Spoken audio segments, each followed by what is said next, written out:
आज हम लोग पढ़ेंगे क्या? धातु रूप। धातु माने क्रिया, क्रिया का रूप। ठीक, तो देखिए पहले क्या कह रहा है कि जिस शब्द के द्वारा किसी काम का करना या होना पाया जाता है उसे क्रिया कहते हैं। ठीक, जिस शब्द के द्वारा किसी काम का करना या होना पाया जाए उसे कहते हैं क्रिया। संस्कृत की क्रियाएं जिन मूल रूपों से बनती हैं उन्हें धातु कहते हैं। देखिए, संस्कृत की क्रियाएं जिन मूल रूपों से बनती हैं उन्हें धातु कहते हैं। अब क्रिया के भेद होते हैं। क्रिया के कितने भेद हैं? दो। क्रिया के दो भेद, पहला सकर्मक क्रिया, दूसरा अकर्मक क्रिया। अब सकर्मक क्रिया क्या होता है? सकर्मक क्रिया में क्या होता है कि जिन क्रियाओं के व्यापार का फल कर्ता को छोड़कर किसी अन्य पर पड़ता है, मतलब कर्ता पे ना पड़े, उसका फल कर्ता पे ना पड़ के किसी अन्य पर पड़े। और क्रिया के आगे क्या अथवा किसको लगाने पर उत्तर के रूप में आने वाला शब्द कर्म होता है। क्या या किसको, अगर जब प्रश्न पूछा जाए, जैसे दिया है कि रामः पुस्तकम पठति, क्या पढ़ता है? पुस्तक। ठीक, तो यही जो उत्तर आ जाए, उत्तर के रूप में जो आ जाए वही होता है कर्म। तो ये हो गया सकर्मक क्रिया। तो सीधा सीधा कह रहा है कि जिन क्रियाओं के व्यापार का फल कर्ता को छोड़कर कर्म पर पड़े उसे कहते हैं सकर्मक क्रिया। और अकर्मक क्रिया क्या होती है?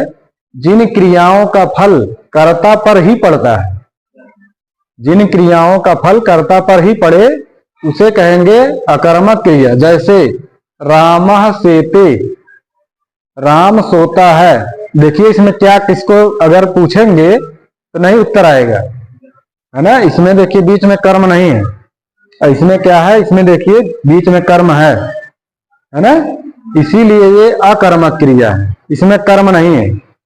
तो जिसमें कर्म ना हो वह अकर्मक क्रिया है, और जिसमें कर्म हो वो सकर्मक। सकर्मक माने कर्म के साथ, सकर्मक माने कर्म के साथ, और अकर्मक माने बिना कर्म के। पद के अनुसार धातुओं के प्रकार। ठीक, पद के अनुसार धातुओं के प्रकार। तो धातुओं के पद के अनुसार तीन प्रकार हैं। नंबर 1 परस्मैपदी, नंबर 2 आत्मनेपदी, नंबर 3 उभयपदी। ठीक, अब परस्मैपदी क्या होता है? तो परस्मैपदी होता है वाक्य में जिस धातु का फल कर्ता को ना मिले। ठीक, वाक्य में जिस धातु का फल कर्ता को ना मिले, जैसे मोहनः पठति, इस वाक्य में पढ़ने का फल मोहन को ना मिलकर किसी दूसरे को मिलता है, और जिसके लिए वह पढ़ रहा है, जिसके लिए वह पढ़ रहा है उसको मिलता है। तो इसीलिए इसको कहते हैं परस्मैपदी, मतलब कर्ता पे ना पढ़ के किसी दूसरे को, पर को, किसी पर माने दूसरा, इसीलिए उसका नाम ही हो गया परस्मैपदी, माने किसी दूसरे के लिए हो। और आत्मनेपदी क्या है? आत्मनेपदी जो अपने लिए ही लागू हो। यहाँ देखिए, वाक्य में जिस धातु का फल कर्ता को मिले, देखिए वाक्य में जिस धातु का फल कर्ता को मिले, जैसे अहम भुंजे माने मैं, अहम माने मैं, भुंजे माने खाता हूं, है ना, मैं खाता हूं। तो मुझ पर ही पड़ रहा है, कर्ता क्रिया का फल हम पर ही पड़ रहा है, मैं खा रहा हूं। इस वाक्य में खाने का फल अहम कर्ता को मिल रहा है, इसीलिए कहते हैं इसको आत्मनेपदी। ठीक, तीसरा है उभयपदी। उभयपदी माने होता है दोनों पद, आप परस्मैपदी भी हो और आत्मनेपदी भी हो, उसी को कहते हैं उभयपदी। उभय माने दो, तो दोनों पद। वाक्य में जिस धातु का फल कर्ता को, मतलब कर्ता को भी मिले और दूसरे को भी मिले, जैसे अध्यापकः कथयति, अध्यापकः कथयति माने अध्यापक कहता है। तो एक तो अध्यापक कह रहा है, कहने का फल अध्यापक को भी मिल रहा है, और जिससे कह रहा है उसको भी उसका फल मिलता है कि उससे कह रहा है। ठीक, तो यहां देखिए इस वाक्य में कहने का फल अध्यापक को मिलता है और जिससे कहा गया है उसको भी मिलता है। इसीलिए उसको कहते हैं उभयपदी। ठीक, तो धातुओं, ये देखिए पद के अनुसार धातुओं के 3 प्रकार हैं। ये भी पूछ सकता है एग्जाम में कि धातुओं पद के अनुसार धातु कितने प्रकार के, तो 3 प्रकार के। पहला है प्रथमपदी, दूसरा आत्मनेपदी, तीसरा उभयपदी। ठीक,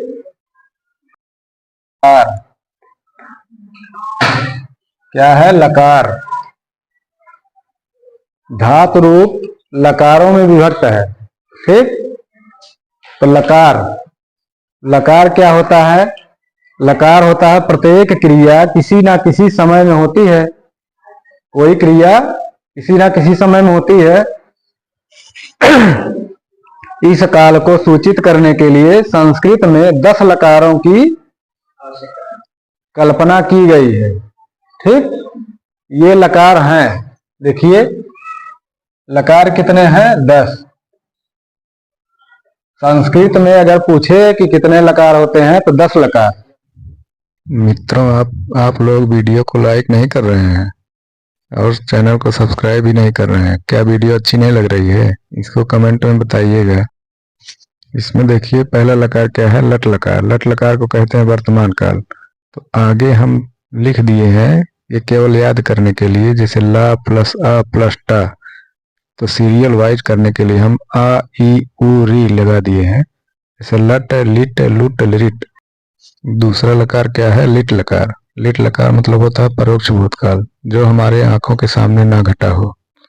नंबर 3 है लुट लकार। लुट लकार को कहते हैं अनद्यतन भविष्य काल। नंबर 4 है लिरिट लकार। लिरिट लकार को कहते हैं सामान्य भविष्य काल।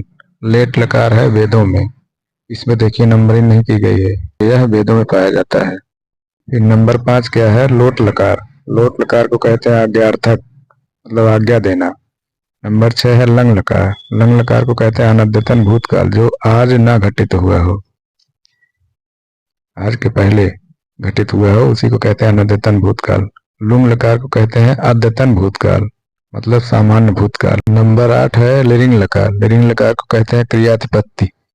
क्रियातिपत्ति मतलब एक कार्य समाप्त होने पर दूसरा कार्य शुरू हो, उसी को कहते हैं क्रियातिपत्ति। नंबर 9 है विधिलिंग लकार। विधिलिंग लकार को चाहिए के अर्थ में प्रयोग किया जाता है। नंबर 10 है आशीर्लिंग लकार। आशीर्लिंग लकार को आशीर्वाद अर्थ में प्रयोग किया जाता है। मित्रों, यदि वीडियो अच्छी लगे तो लाइक और सब्सक्राइब जरूर कीजिएगा। धातु का नाम क्या है? भू। भू माने होता है होना। भू माने होना, भू मतलब होना। ठीक, लट लकार। भू धातु का लट लकार। लट लकार माने वर्तमान काल। वर्तमान काल माने जो अभी हम लोग पढ़ रहे हैं, इसी को कहते हैं वर्तमान काल। जो चल रहा है अभी, यही वर्तमान काल है। तो देखिए पुरुष कितने होते हैं? किसी भी लकार में पुरुष होंगे 3 और वचन भी 3 होते हैं। किसी भी लकार में 3 पुरुष और 3 वचन, एक वचन, द्विवचन, बहुवचन। ठीक, तो एक वचन, द्विवचन, बहुवचन। एक वचन माने किसी एक के लिए, किसी एक के लिए कहा जाएगा तो एक वचन। 2 के लिए कहा जाएगा तो द्विवचन, और 2 से अधिक लोगों के लिए कहा जाएगा तो बहुवचन। ठीक, वचन माने होता है संख्या। संख्या, जैसे 1 की संख्या रहेगी तो एक वचन, 2 की संख्या रहेगी तो 2 वचन, और 2 से अधिक की संख्या रहेगी तो बहुवचन। ठीक, अब देखिए इसका ट्रिक। अब प्रथम पुरुष को ही क्या कहते हैं? अन्य पुरुष। प्रथम पुरुष को ही अन्य पुरुष कहते हैं। अन्य पुरुष, ठीक ना? ये भी एग्जाम में हो सकता है पूछ ले कि प्रथम पुरुष को और क्या कहते हैं, तो अन्य पुरुष कहते हैं। ठीक, अब देखिए प्रथम पुरुष का रूप कैसे चलता है। भवति भवतः भवन्ति। भवति भवतः भवन्ति। फिर मध्यम पुरुष में मध्यम पुरुष होगा तो भवसि भवथः भवथ। फिर उत्तम पुरुष अपने लिए भवामि भवावः भवामः। तो प्रथम पुरुष किसी तीसरे के लिए कहा जाता है।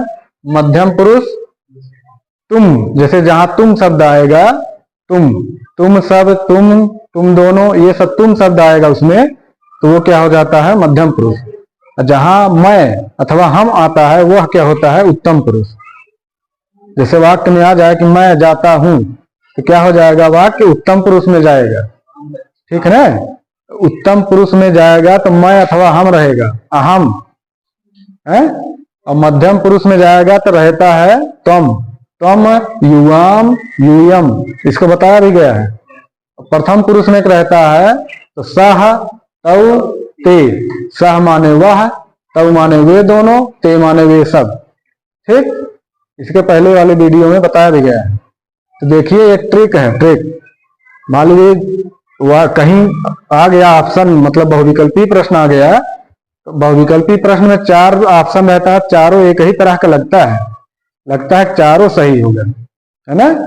इसीलिए हम ट्रिक बता दिए। देखिए ती, सी, मी, ती, सी, मी। तो ती माने प्रथम पुरुष, सी माने मध्यम पुरुष और मी माने उत्तम पुरुष, ठीक। और देखिए ट्रिक, ये लट लकार का ट्रिक क्या है कि जहां जहां देखिए यल बना है, यल, इसको देखिए यल बना है, यल। ये यल बनाते हुए जहां जहां यल यल जहां जहां गया है वहां वहां क्या होता है? विसर्ग। देख लीजिए, यल जहां जहां बना है वहां वहां विसर्ग रहता है। ये लट लकार का रूप ट्रिक है, ठीक। लट लकार ट्रिक यही है कि यल जहां जहां जाता है, देखिए द्विवचन से शुरू करेंगे और यल जहां जहां जाएगा वहां वहां विसर्ग रहेगा। समझ गए हैं? मित्रों, वीडियो अंतिम तक देखने के लिए धन्यवाद। वीडियो को लाइक और चैनल को सब्सक्राइब जरूर कीजिए।